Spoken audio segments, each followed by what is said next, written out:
এলাকায় যে কদিন আসো সেই খুচরা টাকা কটা ভাঙ্গিস, ফল ফ্রুট কিনা খাইস। এখন তাহলে ই করি, তুই জানি কয়টা পাবি? তোকে সবাই আমি টা বাড়াই বুড়াই দিতেছি 1000 করে।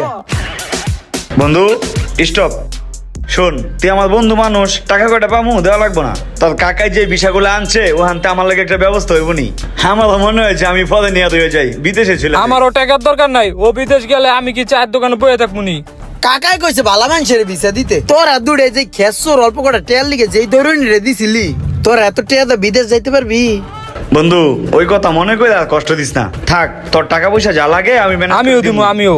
হন তোর একটা কথা কই, টাকা পয়সা কিন্তু সবাই দিতে রে, কিন্তু সলিড ভিসাটা কিন্তু সবাই দিতে পারে না। তোর যদি মন থেকে যাওয়ার ইচ্ছা থাকে তোরে আগামী 2-1 দিনের ভিতরে টাকাটা ক্লিয়ার করে দিবি।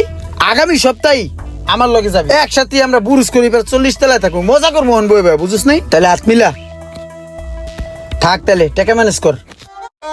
বন্ধু বিদেশে লাগে টাকা ম্যানেজ করছি, এই যে আমি 5 লাখ টাকা ব্যবস্থা করে নিয়ে এসেছি। তো কাকার একটা কথা কবি কি, বিমানের জানালার সাইড দিয়ে সিটটা যাতে আমাদের দেয়। সমস্যা নেই। আর আমারে একটু সামনের সিটে বইতে দিও, পিছের সিটে আমার একটু ঝাঁকি লাগে। সমস্যা নাই, আমি কাকারে যা কমু হেই, বুঝছিস নাই? আমার লগে ববি কিন্তু তোরা দুইটাই থাক তাহলে। আর ইয়া কর, ওই কাপড় চুপুর কেনাকাটা করে ব্যাগটা গুছে রাইস, ফোন দিলে আয় পড়বি। ঠিক আছে থাক তাহলে।